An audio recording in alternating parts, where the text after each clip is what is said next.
That's it. Atlanta is in Union hands. Boys in blue. Boys in blue.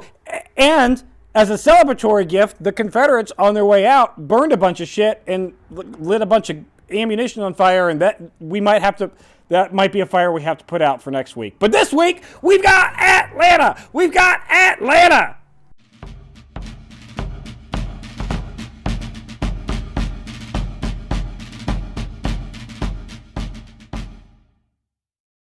Hello and welcome to Civil War in Hindsight. I'm Lieutenant Tommy. With me as always is Prospector Johnny. Johnny, good news!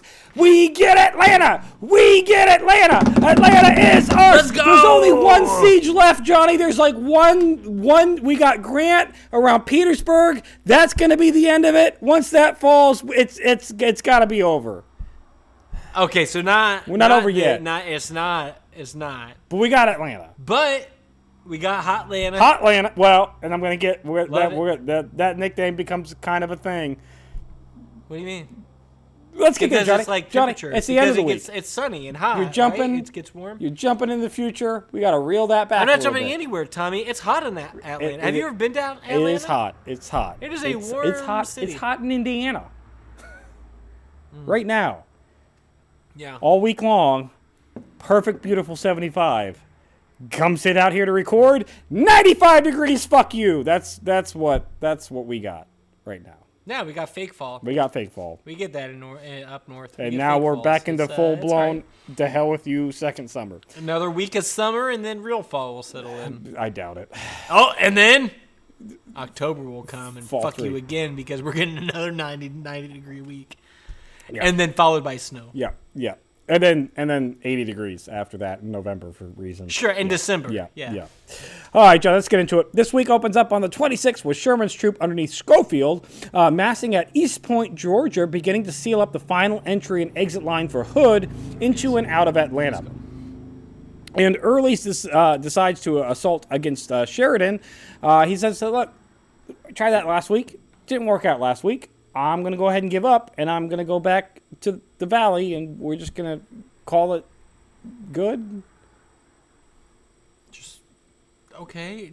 We're just done. He goes back down towards Bunker Hill, which is not that Bunker Hill.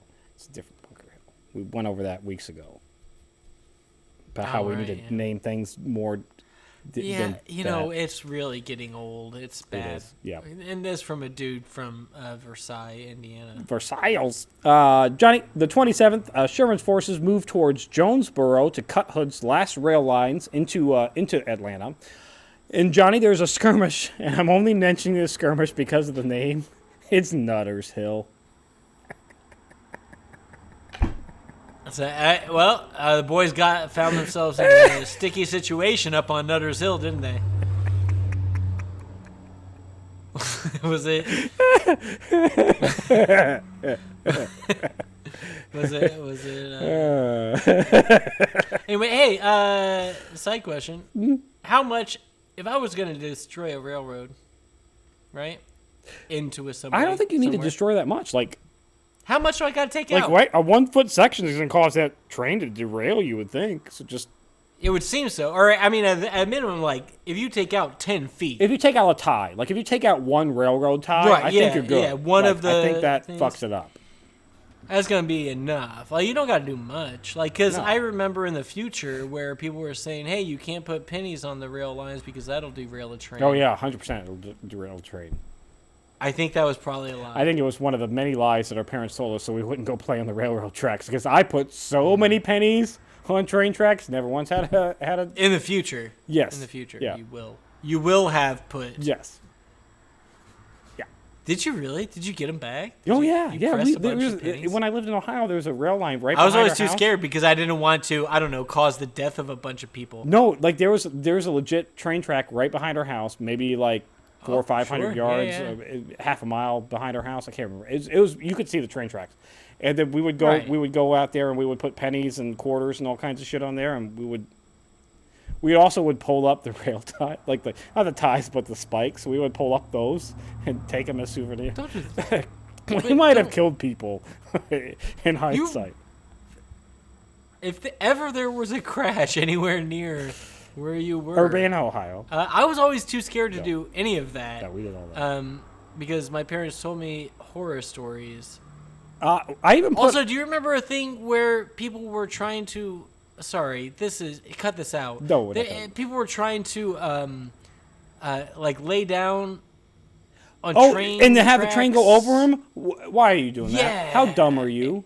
And some people died and shit. Yeah. Like my parents were. I wonder why. I'm like, how dumb do you think I am? First of all. And also, autism not going to be conditioned or pressured by peer pressure. Don't care. Not interested. Yeah. So, but like, that was weird. That was a weird time. What a weird time. Yeah, it was a weird time. Holy shit. What the, what was the 90s? Johnny, back into the 1860s, on the 20... Oh, here we are. Hey, let's go back. Yeah, no, cut that out. I'm not cutting it out. On the 28th, Sherman begins to constrict his python while moving out on all fronts, increasing the pressure on All right, again... Also, can I say, snakes that are suffocating snakes? Constrictors? Constrictors. Yeah. Constricting snakes. It doesn't take 4 years to kill something. No, it doesn't. No. Constrict faster. Yeah, there is that. Yeah. You're not constricting. You're just going around. Hood. You're just going around them. Yeah. You're hugging right now. Hood is Constrict largely helpless to fight off the hugs. Largely helpless.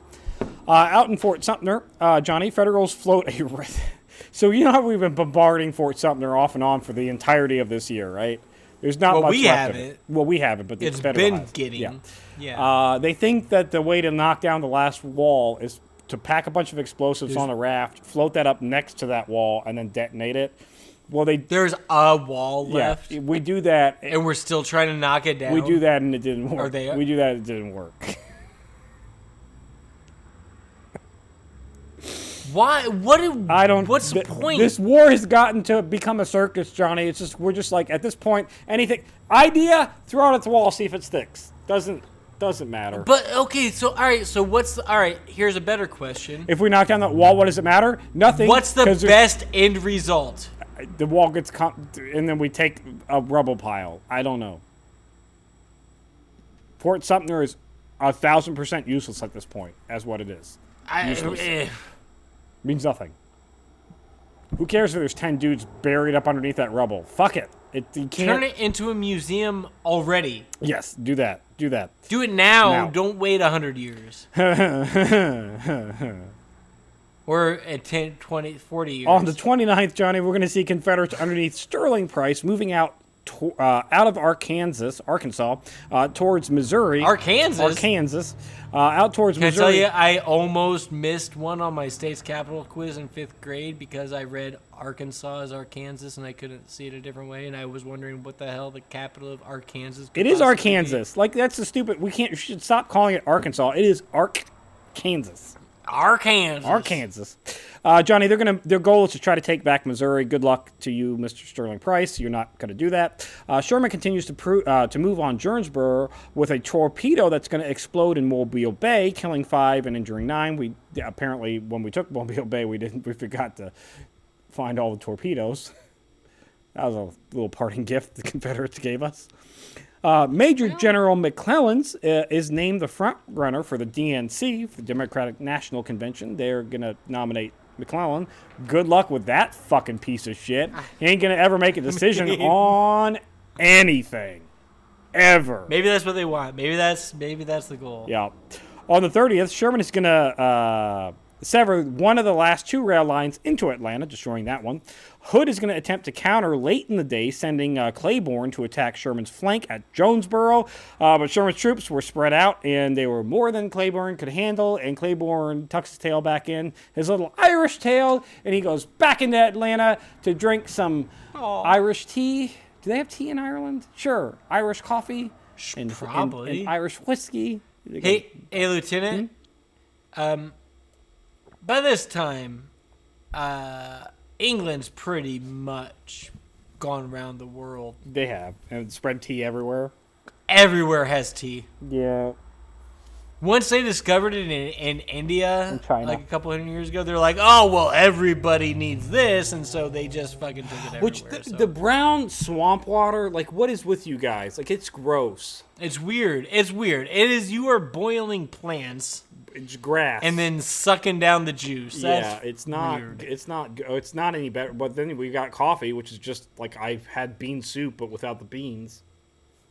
Like No, whatever. I'm going to sit here and I'm going to drink my beer that is not made from squeezing out plants and saturating them and then leaching out chemicals from them and then making it, fuck.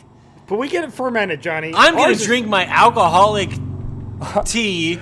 We wait for bacteria. That's cold. Johnny, we wait for bacteria to shit in it, and then we drink that bacteria shit because it is so delicious, and it makes you feel all kinds of good. This episode has gone off the rail. I apologize. This episode, I'm sorry for everybody who has been following us legitimately and being like, hey, I want accurate Civil War real-time stuff. We're there. We're getting Sorry. there. Johnny. We've given the information. The information's there. It's just a lot of bullshit.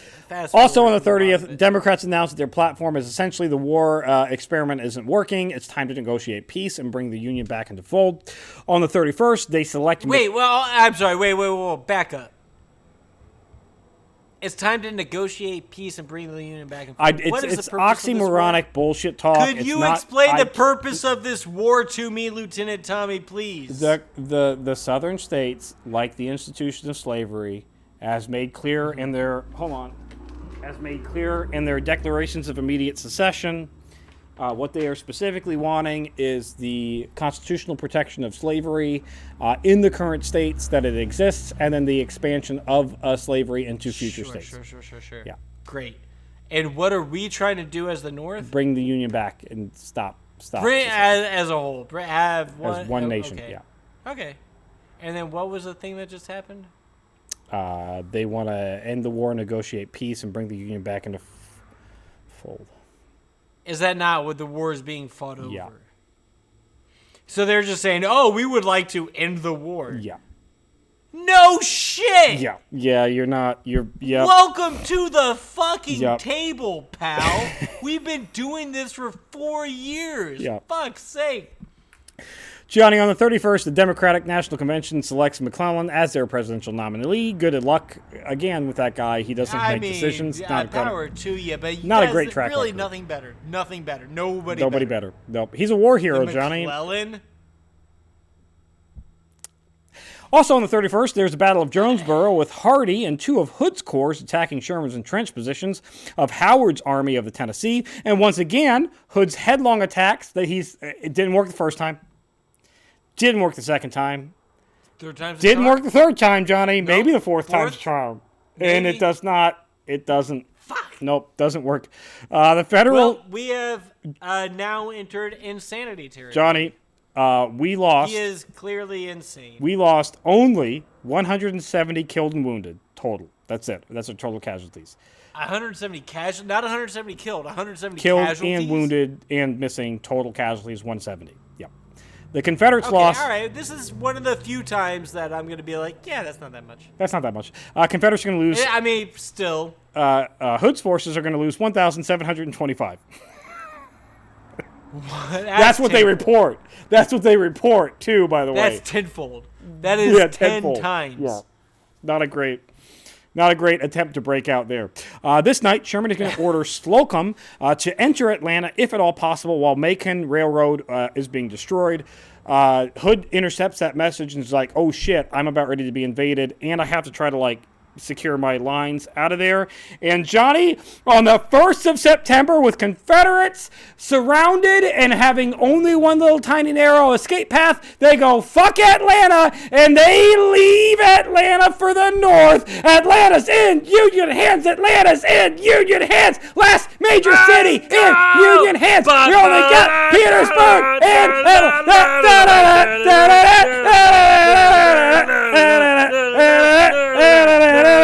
war's almost over. We can end this in the shit. The war's over then. It's not. Johnny, On their way out, though, there are explosions and fires that break out all through Atlanta, specifically around the railroad department. As the rail yards, the Confederates, as they're fleeing the city, they can't take everything with them. Specifically, they don't have enough time to evacuate the munitions for the cannons and the muskets. So they just light a match. Which is a big hit because, spoiler alert, they don't have very many. No, they don't have. And so they light a match and they go, Union can't have it. And then they throw that match. And then it goes, boom! And now chunks of the city's on fire. So. That seems like a bad idea. All right, I get it. I get what they're doing. Yeah. Maybe. Don't burn your own house down. What if they soaked them? What if they just, like poured water? Yeah, spoiler, you at home, ocean if you don't know, once you get black powder wet, it becomes a clump. And when it's a clump, the best you get is a rocket engine. So you don't want, and so they could have just, like, dumped water all over, or like open up, like with the artillery shells, all you gotta do is open up the fuse, like where the fuse would go in, just pour water down that, it becomes a brick. At the worst case scenario, it's a rocket. Useless. It won't explode, it'll just be a rocket. It'll just go. Yeah, and it's not useful for the capturing army to use in their guns. They can't do it. No. So instead of burning their city down, which I don't know, maybe we'll do it for them in a couple of weeks. Anyway, they could have saved some, but they didn't, and instead they partially burned down their city. They went boom, and then now the rail lines are up. Yeah, it's on fire. Okay, well, maybe we'll put it out next week. I can't imagine that the Union's just gonna go in there and fan the flames and let the whole building or whole city burn down. That would be crazy talk. We would never do that, right? Well, or I can't imagine that the Union will go in, look at that, and be like, "Hey, you know what? What if we did this? What if we just continue to do this? What if we just everywhere? Yeah, Johnny. What if we just marched on at the same time through the South? At the same time, Hood is abandoning Atlanta. He gives the orders to Hardee, like, hey, try to flee out from Jonesboro and meet us where you can, so we can save what I can. Again, Hood was like got the job because Johnson was like trying to save his army and retreating. Hood's now doing the same thing, and it's like, anyways. Maybe that's just a job. So the Battle of Jonesboro is still going on, Johnny, in the afternoon while Hood is retreating out of Atlanta. The results are 2 Confederate brigades are almost completely eliminated.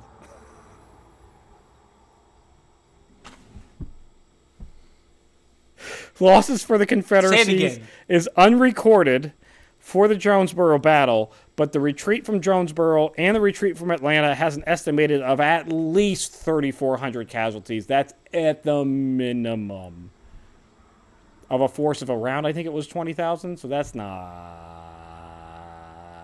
great. It's a good percentage. That's solid. That's almost 20%. Yep. Like 18%, 15%, something like that. Anyways.